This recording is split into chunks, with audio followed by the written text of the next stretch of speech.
स्वागत है आपका आपके यूट्यूब चैनल पर। आज बात करेंगे हरियाणा ग्रुप डी। देखिए हरियाणा ग्रुप डी 4/2018 में जो भर्ती हुई थी, लगभग 18,218 पद थे इस पर। तो इतने कैंडिडेट उस टाइम लगे थे। तो ये 2019 में इनकी जनवरी 2019 में इनको ज्वाइनिंग दे दी गई थी।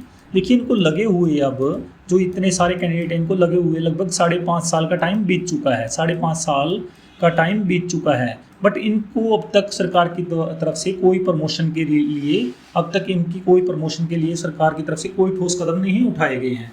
तो इन कैंडिडेट ने काफ़ी बार, जब 5 ईयर इनके कंप्लीट हुए तो काफ़ी बार इन्होंने सरकार से मिलने की कोशिश की। सीएम खट्टर साहब थे, उनसे भी मिलने की कोशिश की, तब भी सरकार ने इनकी कोई बात नहीं सुनी।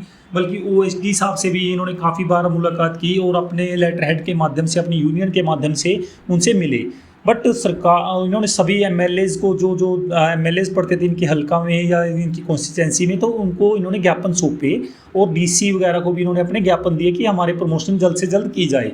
बट क्या होता था पहले, देखिए जो हेड ऑफिस लेवल पर होती थी पहले 3 ईयर्स में, 3 साल में प्रमोशन हो जाती थी, और फील्ड लेवल पर 5 ईयर में प्रमोशन दे दी जाती थी सभी ग्रुप डी कैंडिडेट्स को। देखिए अब इस ग्रुप डी की भर्ती में सबसे बड़ी बात तो ये है, सबसे ज़्यादा पढ़े लिखे कैंडिडेट भी इसी भर्ती में लगे थे, और किसी भर्ती में इतने पढ़े लिखे कैंडिडेट भी नहीं है, और उन्हीं को प्रमोशन नहीं दे रही है सरकार। देखिए तो ये बहुत गंदी रणनीति है सरकार की कि क्या कर रहे हैं, ये राजनीति कर रहे हैं इसके साथ भी कि 5.5 साल का लगभग टाइम हो चुका है तो इनको प्रमोट कर देना चाहिए। बट इन्होंने अब तक कुछ नहीं किया। अब कैंडिडेट ने 2-3 बार रैली करनाल के अंदर की, सीएम खट्टर साहब से मिलने की कोशिश की उस टाइम, तो सीएम खट्टर साहब ने भी कुछ नहीं किया। अब नायब सैनी जी नए सीएम बने हैं, तो इनसे भी इन्होंने काफ़ी बार मुलाकात की, तब भी इनके बारे में कुछ नहीं हो पाया। तो अब कैंडिडेट ने क्या किया है, मैं आपको उसके बारे में बता देता हूँ। देखिए प्रमोशन ना होने पर सभी कर्मचारियों में काफ़ी आक्रोश है। तो ग्रुप डी संघर्ष विकास समिति हरियाणा रजिस्टर्ड नंबर 1209, देखिए ग्रुप डी की यूनियन है, रजिस्टर्ड नंबर 1209, तो उसने अब एक निर्णय लिया है, तो वो मैं आपको बता देता हूँ। तो चलिए बने रहिए हमारे साथ। देखिए ग्रुप डी संघर्ष विकास समिति हरियाणा रजिस्टर्ड 1209 संबंधित हरियाणा कर्मचारी महासंघ and all India state employees federation, देखिए जितनी भी यूनियन है हरियाणा की, ये सभी इसमें आ जाएंगी। तो इन्होंने क्या, देखिए ये पहले तो सेवा में पुलिस आयुक्त महोदय पंचकूला, उपायुक्त महोदय पंचकूला, देखिए इनको भी इन्होंने ये लेटर हेड पे कॉपी दे दी है। यूनियन द्वारा आगामी 21 जुलाई 2024 को विशाल आक्रोश रैली करने हेतु सूचना देने की अनुमति बारे, देखिए इन्होंने अनुमति मांगी है। बहुत अच्छे तरीके से काम कर रही है ये यूनियन। तो इन्होंने पहले डीसी यहाँ पर पंचकूला में जहाँ पर रैली करनी है, तो पुलिस आयुक्त को इन्होंने एक कॉपी दे दिया, उपायुक्त महोदय को एक कॉपी दे दी है। आगे मैं बता देता हूँ। उपरोक्त विषय के अंतर्गत आपकी सेवा में लिखा जाता है कि यह यूनियन 18,218 ग्रुप डी कर्मचारियों कॉमन कैडेट का प्रतिनिधित्व करती है।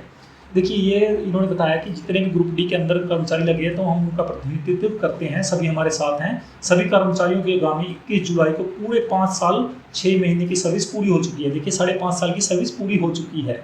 सभी कर्मचारी उच्च शिक्षित हैं और ग्रुप सी के सभी कार्य करने में निपुण हो चुके हैं। देखिए सभी कैंडिडेट जितने भी हैं तो ग्रुप सी के सारे कार्य कर सकते हैं। इसलिए यूनियन की 2 मांगे हैं। पहली 50% कोटे के साथ प्रमोशन, और दूसरी ग्रेड पे लेकर लेवल 1 18,000 बेसिक किया जाए।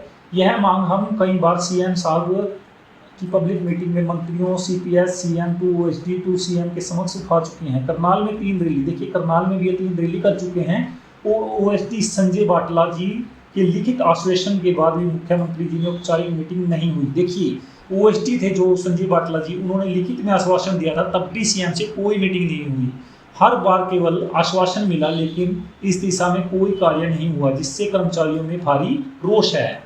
हमारे साथ बोर्ड निगम, देखिए जितने भी बोर्ड थे, निगम थे, उसके जो कैंडिडेट थे उनको प्रमोट कर दिया गया है।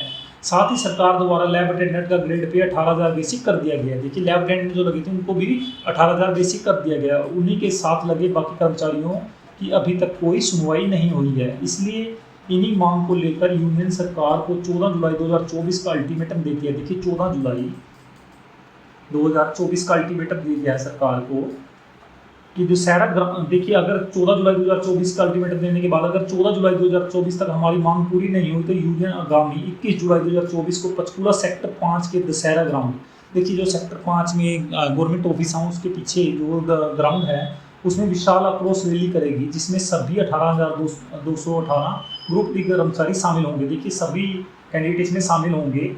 रैली के पत्र के माध्यम से प्रेषित किया गया है कि इसमें अनुमति देने की कृपा करें। देखिए इन्होंने इनसे परमिशन ले ली है, यह पत्र आपको सूचना आवश्यक कार्रवाई हेतु प्रेषित है। तो देखिए अब इन्होंने 14 जुलाई का अल्टीमेटम दे दिया सरकार को, अगर ये कदम नहीं उठाते हैं कुछ तो 21 जुलाई को बहुत बड़ी रैली होने वाली है अब पंचकूला के अंदर। देखिए सभी 18,218 कैंडिडेट इसमें शामिल होंगे, तो बहुत बड़ी संख्या में यहाँ पर कैंडिडेट आने की उम्मीद है। तो दोस्तों देखिए सरकार की क्या मंशा है अब ये तो मैं नहीं बता सकता, बट सरकार को अब देखिए 5.5 साल का पीरियड इनका हो चुका है, तो इनको प्रमोट कर देना चाहिए। अदरवाइज सरकार को देखिए अब काफ़ी भुगतना पड़ेगा अगर ये इनको प्रमोट जल्द से जल्द नहीं करते हैं। तो दोस्तों यही जानकारी आपके साथ साझा करने की। तो कैसी लगी आपको वीडियो? Thanks for watching.